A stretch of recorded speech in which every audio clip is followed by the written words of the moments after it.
Welcome to the Deep Dive. Today, we're taking a really close look, at the career of Donald Sutherland, a Canadian acting legend. Absolutely. 6 decades in film. I mean, that's extraordinary longevity. It really is. His work stretches from, these obscure British horror films way back in the 60s, Right.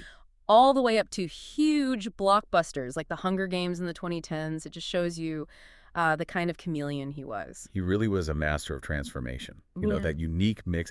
He had intensity, sure, but also this deep intelligence and just incredible range. It definitely secured his place as, well, one of the most respected actors out there. Definitely. So for this deep dive, we're pulling together quite a bit of material. Yeah, we've looked at critical reviews, biographical stuff, even some historical documents, actually. We want to trace that whole journey from, Canadian student with that unusual dual degree. Engineering and drama. We'll get to that. Right, all the way to Hollywood icon. Yeah. And touch on his political side, too, which was significant, and just his artistry. And we should start, I guess, with the recent news, which brought him back into focus for so many. Sadly, yes. His passing on June 20th, 2024. He was 88. The cause was complications from COPD. Yeah, huge loss for cinema. And the tributes that poured out, they all seem to touch on this kind of contradiction, didn't they? Something that really defined his career in the public eye. That's right. It's this tension, and you see it in almost everything written about him over the years. The line was always, Donald Sutherland, one of the best actors, never nominated for an Academy Award. It's such a persistent label. It really is. Yeah. That lack of a competitive Oscar nomination, despite just overwhelming critical praise and, let's face it, huge box office success in many films, it shaped how people talked about him, about his whole legacy. It's kind of baffling, isn't it? How do you get that level of respect? Like, fellow actors calling you a master, critics raving for decades, but not the specific nominations. It feels like he operated sort of outside the usual system. I think that's a good way to put it. Maybe his style, sometimes it was really subtle, other times quite, grand or ambiguous. Maybe just didn't fit neatly into the boxes the Academy tends to favor. Yeah, could be. But, and this is important, that doesn't mean he wasn't recognized. The sources are clear. While the competitive Oscar wasn't there for a long time, he racked up plenty of other major awards. Oh, absolutely. He was the Companion of the Order of Canada, which is huge in Canada, has a star on their Walk of Fame, and he did win big in television. Right. That Primetime Emmy for Outstanding Supporting Actor that was for Citizen X on HBO back in '95. Great performance. And he got the Golden Globe for that same role. Then he won another Golden Globe in 2002. What was that for again? That was for playing Clark Clifford in Path to War, another HBO film. So clearly his peers, the Hollywood Foreign Press, they were recognizing him. Exactly. So the lack of an Oscar nod feels even more specific, but it just highlights that his talent was undeniable. And eventually, the Academy did acknowledge it, thankfully, with the honorary award in 2017. Yeah, for a lifetime of indelible characters rendered with unwavering truthfulness. That phrase, unwavering truthfulness, feels key. It really does. Let's dig into that. Where did it all start? Let's go back to those early years in Canada. Okay.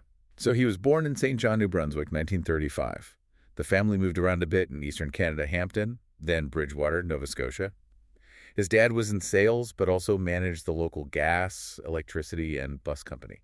So a pretty stable middle-class background. But his childhood wasn't easy physically, was it? I read he had some serious health scares. Oh, yeah. Really serious. The sources mention rheumatic fever, hepatitis, and polio. Polio. Wow. In that era, that could be devastating. Absolutely. Yeah. Just surviving those three, especially polio, was a major thing. It kind of speaks to an early resilience, maybe. Yeah. You wonder if facing that stuff young built some of that depth we saw later. Could be. And he started working young, didn't he? Like, really young. 14. He got a part-time job as a news correspondent for CKBW, a local radio station. A news correspondent at 14. Yep. Apparently, he also did puppetry as a hobby around then, too. So you see these little seeds of performance, even alongside being this serious young news guy. That's fascinating. But then his education path, it wasn't exactly a straight line to acting school. Not at all. He graduated high school in Bridgewater, went to the University of Toronto, Victoria University specifically, graduated in 1958, and here's the kicker. He got a dual degree. Right. This is the part I love. Engineering. And drummer. Engineering and drama. It's such an unlikely combination. Isn't it? It says so much that, like, the precision and logic of engineering on one hand, and the emotion, the creativity, maybe the chaos of drama on the other. He must have had quite a mind to juggle both. But drama won out in the end. It did. He decided engineering wasn't for him.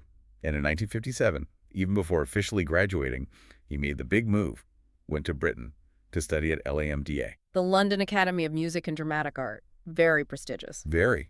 But London didn't exactly roll out the red carpet straight away. His first few professional years were, they were a grind. Paying his dues. Definitely. He spent about 18 months doing repertory theater up in Perth, Scotland, did some West End shows, but mostly it was small parts. Bits on British TV, roles in B-movies. And this is where we get that early horror movie phase, which is kind of fun to look back on. Yeah, he was doing the rounds on the British horror circuit. Before he was, Hawkeye Pierce or Mr. Bennett, he was popping up in films like Castle of the Living Dead with Christopher Lee. Wow, okay. And anthology films like Dr. Terror's House of Horrors or Hammer Films' Die, my darling. These sound amazing. They're soul of their time, often quite campy roles, exaggerated stuff, very different from the nuanced work he became known for later. But it shows you got to start somewhere, right? Building that screen presence, even in smaller genre flicks. Exactly. And then came the big break, 1967. A major American war film. The Dirty Dozen. That was it. Huge hit for MGM, their biggest that year. And the story of how he got the part of Vernon Pinkley, it's pure Hollywood luck, really. Involves another famous face. Roger Moore. Roger Moore, yeah. Moore was starring in The Saint back then, and he'd actually directed an episode Sutherland was in. Called Escape Route, I think. Yes, the one. So Sutherland apparently asked Moore if he could show a rough cut of that specific episode to the producers of The Dirty Dozen. Bold move. It was. And it worked. They saw something in his performance in that TV episode, that sort of a slightly unhinged quality. Yeah. And it landed him the part in Dozen. And that film just instantly changed everything for him, put him on the map in Hollywood. And then the 70s hit, and it feels like his career just exploded. He went from being a memorable supporting player to really defining that sort of anti-establishment leading man for the era. Oh, the 70s were his decade, no question. And 1970 itself, I mean, what a year for him. Two absolutely iconic war films back to back. First up, M.A.'s out Robert Altman. He's Hawkeye Pierce. And that role, Hawkeye, it just completely redefined what a leading man could be on screen. He wasn't conventionally handsome in that Hollywood way. He was quirky, smart-alecky, deeply cynical. But brilliant. Exactly. Brilliant and deeply humane underneath it all. M.A.H. was a phenomenon. That dark, satirical humor landed perfectly with audiences who were, deeply disillusioned by the Vietnam War, even though the film was set in Korea. His performance as that sarcastic surgeon just nailed the mood of the time. Made him a kind of counterculture hero. And then, right after that, he does Kelly's Heroes. Playing Oddball, the hippie tank commander. Totally different character. Still in a war setting, but this time it's more of an adventure caper. Oddball's this laid-back, almost philosophical guy running a Sherman tank like it's his own private art project. Always with the negative waves, Moriarty.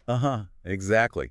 Those two roles, M.A.H. and Kelly's Heroes, boom, boom, they just showcased his incredible range within even just the war genre, from biting satire to this eccentric comedy. But filming Kelly's Heroes, that wasn't straightforward either. There was a serious health issue again, wasn't there? Oh, incredibly serious. While they were filming in Yugoslavia, he got spinal meningitis. Yeah, and it was bad. He actually fell into a coma. He talked about it later quite vividly. Said he felt like he actually died for a few seconds. Died. That's how he described it.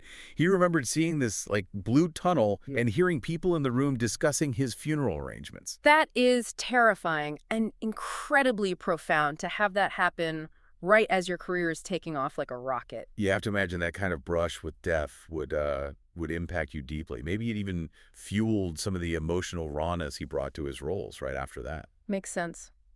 And the next big film, 1971's Klute, that brought another major element into his life. Yes, Klute.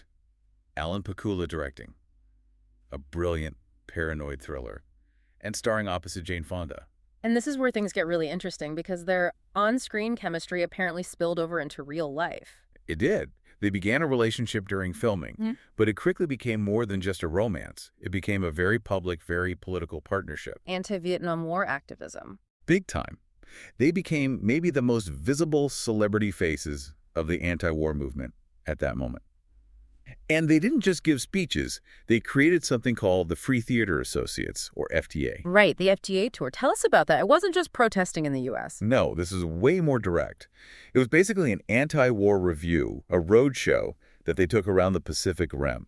And they performed it specifically outside U.S. military bases. For the troops themselves. For active duty GIs, yeah. The whole point was to, boost anti-war sentiment within the military, question the war effort directly to the soldiers fighting it. Hugely provocative. You can imagine how the government felt about that. Oh, they were not pleased. This was seen as genuinely subversive, a real threat to morale.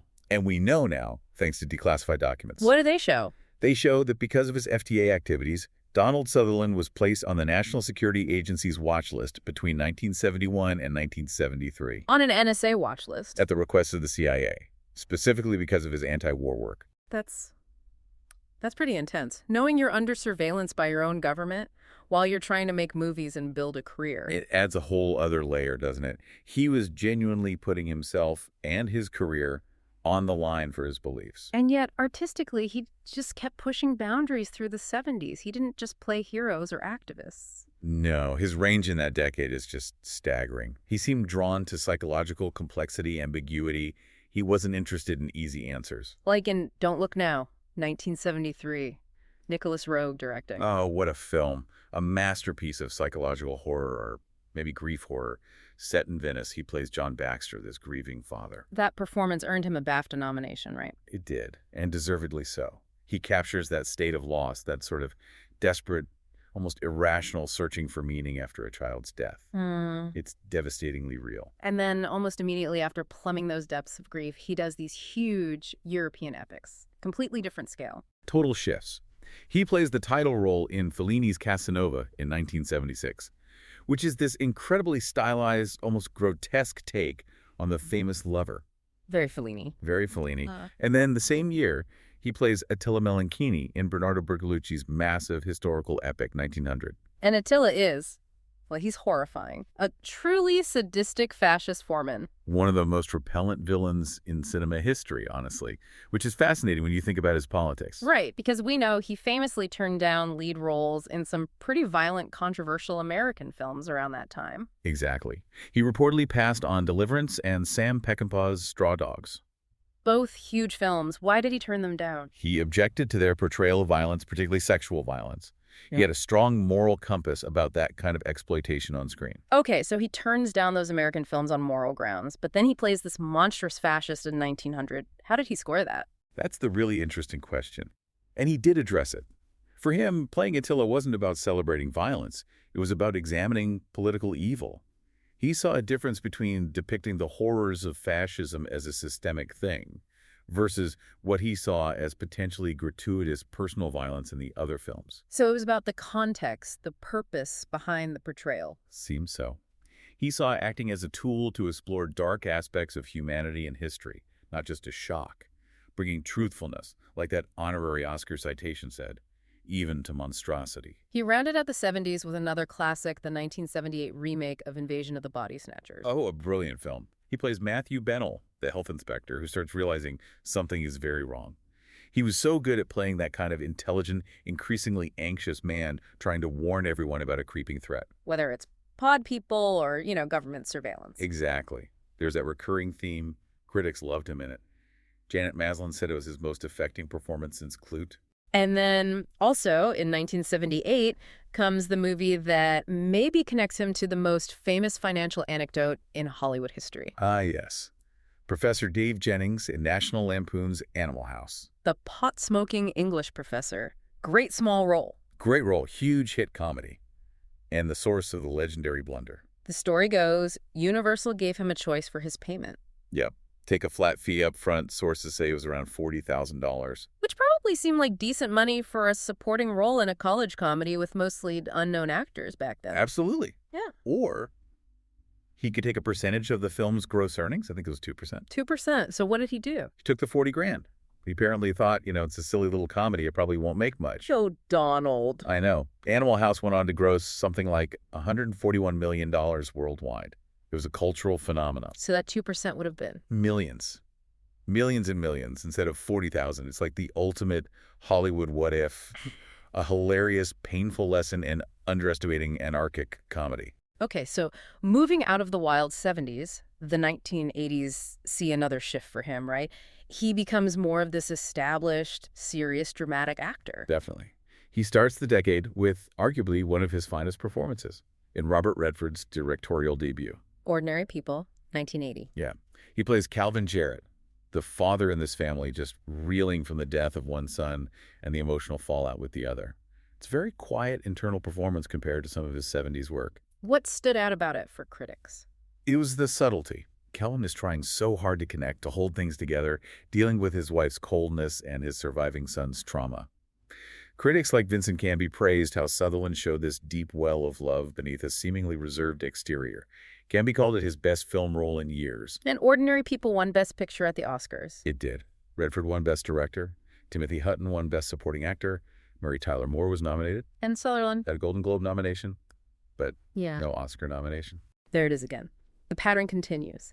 He's central to a Best Picture winner, gives a career highlight performance, gets recognized elsewhere, but not by the Academy voters for his own work. It's truly remarkable. It just reinforces that his particular brand of excellence, often found in ensemble pieces or complex emotional landscapes, just didn't fit their mold for leading actors at the time. He continued doing strong work through the 80s, like in the anti-apartheid drama, A Dry White Season in '89. Then the 90s arrive, and he seems to carve out this niche playing characters connected to secrets, power, ambiguity. Exactly. He became the go-to guy for roles that required gravitas and a hint of something hidden. Think about his role in Oliver Stone's JFK in 1991. Mr. X, unforgettable scene. Totally. That shadowy intelligence figure meeting Kevin Costner's Jim Garrison on the park bench, laying out this vast conspiracy. It was a small role, but pivotal. He embodied that sense of knowing too much, the burden of hidden knowledge. The character was supposedly based on L. Fletcher Prouty. And he kept playing variations on that theme. The sophisticated, maybe morally shady art dealer in 6 Degrees of Separation in 93. And then the outright corporate villain in Disclosure the next year, opposite Michael Douglas. Yeah, the predatory CEO. He could do sophisticated menace, cynical power. Yeah. He had that range. And while the Oscar nominations still weren't happening for his film work, television continued to reward him. Big time. That's where he really scored competitively in the 90s and early 2000s. We mentioned Citizen X already winning the Emmy and the Golden Globe in 95. Playing that Soviet colonel dealing with a serial killer. Right. It showed how well suited he was to that format, premium cable dramas that allowed for complex, character-driven stories. He wasn't just acting. He embodied the whole weight and frustration of that collapsing Soviet system. And he won the Golden Globe again later for Path to War. 2002. Playing Clark Clifford, the Washington insider, in that HBO film about the lead-up to Vietnam. Again, perfect casting. He excelled at playing those powerful historical figures wrestling with huge decisions. Throughout all this, he stayed very connected to Canada, didn't he? Oh, deeply. Very patriotic. He was made an officer of the Order of Canada way back in '78, and then elevated to companion, the highest level, in 2019. And he had that very public role during the Vancouver Olympics. Yeah, the 2010 Winter Olympics. He carried the Olympic flag in the opening ceremony, and maybe more memorably, he narrated the whole thing. His voice just has that authority, that reassuring quality. Which advertisers definitely noticed too. Oh, yeah. His voice became iconic in commercials. Delta Airlines, Volvo, Simply Orange Juice. You hear that voice, and it just conveys seriousness, trustworthiness, even if he's talking about orange juice. Huh. And film-wise, later on, he kept bringing that gravitas. He was one of the old astronaut buddies in Clint Eastwood's Space Cowboys. Good fun in that. But maybe a standout role from the 2000s, showing a different side, was in Pride and Prejudice. Yes. Playing Mr. Bennett in the 2005 Joe Wright version. He was wonderful in that. So warm and witty, the calm center in that chaotic household. Absolutely. He provided the perfect counterpoint to Brenda Blethyn's Mrs. Bennett. And there's that one scene. The one where Lizzie comes to him about Darcy. That's the one. The Independent called it arguably the most moving scene in the whole movie. Just his quiet understanding and paternal love. It showed he could deliver profound emotion with incredible subtlety. That ability to command the screen, whether subtly or grandly, must be why he could transition so effectively into that huge franchise role later in his career. You mean President Snow? Exactly. The Hunger Games. Starting in 2012, that introduced him to a whole new generation. It really did. And what perfect casting that was. Coriolanus Snow, the ruler of Panem, he was chillin'. But not in a cartoonish way. No, that's what made him so effective. It was all quiet menace, calculation, that sort of elegant, chilling control. He brought all that experience playing complex figures, the ambiguous spies, the fascists, the powerful CEOs, and distilled it into this perfectly terrifying, restrained villain. And the fans loved him in it. Critics, too. It was seen as a real highlight of those films. It felt like a culmination, in a way. Taking that skill for ambiguity and applying it on this massive blockbuster stage. And it was really that entire body of work, 6 decades of it, that led to the Academy finally giving him his due. The honorary Oscar in 2017? At the Governor's Awards, yeah. Right. For a lifetime of indelible characters rendered with unwavering truthfulness. It felt like, okay, finally, recognition for the unique path he took. And that legacy, it extends to his family, too. He founded quite the acting dynasty. He really did. He was married 3 times. Lois Hardwick, then Shirley Douglas, mother of Kiefer. Right, Shirley Douglas, also a prominent Canadian actor and activist. And then his long-term partner, French-Canadian actress Francine Rosset, who he married later on. They met filming Alien Thunder back in the early 70s. And 5 kids in total, including several actors. Yep, Kiefer, of course, is the most famous. But also Rossif and Angus are actors, too. And the names he gave his sons. There's a story there, right? It's fantastic. It shows how intertwined his life and his work were. He named 4 of his sons after directors he'd worked with. Okay, let's hear this. Kiefer is named after Warren Kiefer, who directed Donald in his very first feature film, that Italian horror flick, Castle of the Living Dead. Wow, full circle. And Rogue. Named after Nicolas Roeg, who directed him in Don't Look Now. Makes sense. Rossif. After the French director Frédéric Rossif. And Angus, his son, with Francine Rosset, his middle name is Redford. After Robert Redford. Ordinary people. Exactly. It's just such a personal, meaningful way to honor the collaborators who shaped his journey. His family history is his cinematic history, in a way. And speaking of history and deeply held beliefs, his political activism didn't fade away over the years either. Not at all. He remained consistent. He spoke out against the Iraq War, for instance, maintaining that anti-war stance he had established way back during Vietnam. And he used his platform, too, didn't he? Didn't he blog during an election? He did. During the 2008 U.S. presidential election, he wrote blog posts for the Huffington Post, openly supporting Barack Obama. He wasn't afraid to be vocal. And he even took on the Canadian government at one point about voting. Yeah, that was in 2015. There was a rule preventing Canadian citizens who'd lived abroad for a long time from voting in federal elections. And he was furious about it. He gave interviews saying, I'm Canadian. How can you take my vote away? He felt really strongly about it. Did that get resolved? It did eventually. In 2019, the Supreme Court of Canada struck down that rule, allowing long-term expats to vote. So he made his point. It's that blend, again, the passionate citizen and the dedicated artist. How did people try to sum up his unique acting style in the end? There were some great attempts. Alyssa Wilkinson described it as a marriage of suspicion and empathy. Suspicion and empathy, that sounds right. Yeah, she argued he wasn't an actor who just disappeared into roles. Instead, she said the role disappeared into him. And the result was always unforgettable because he brought his own intelligence, his own slightly off-kilter energy to everything. That makes sense of how he could play heroes and villains, sometimes blurring the line. What did other actors say? Helen Mirren worked with him later on. She did, in The Leisure Seeker. She called him one of the smartest actors I ever worked with, praised his wonderful inquiring brain and his knowledge on all sorts of subjects. She felt it was that combination, huge intelligence plus deep sensitivity, that made him a legend. And Jane Fonda, given their history. Her tribute was simple but powerful. Donald was a brilliant actor and a complex man. Peter Bradshaw at The Guardian called him an aristocrat of screen actors. That feels apt. It does. Utterly unique, irreplaceable. The respect was just universal right up to his very last roles. Before we wrap up, we should mention the memoir he wrote. Yes. Made up. Yeah. But still true.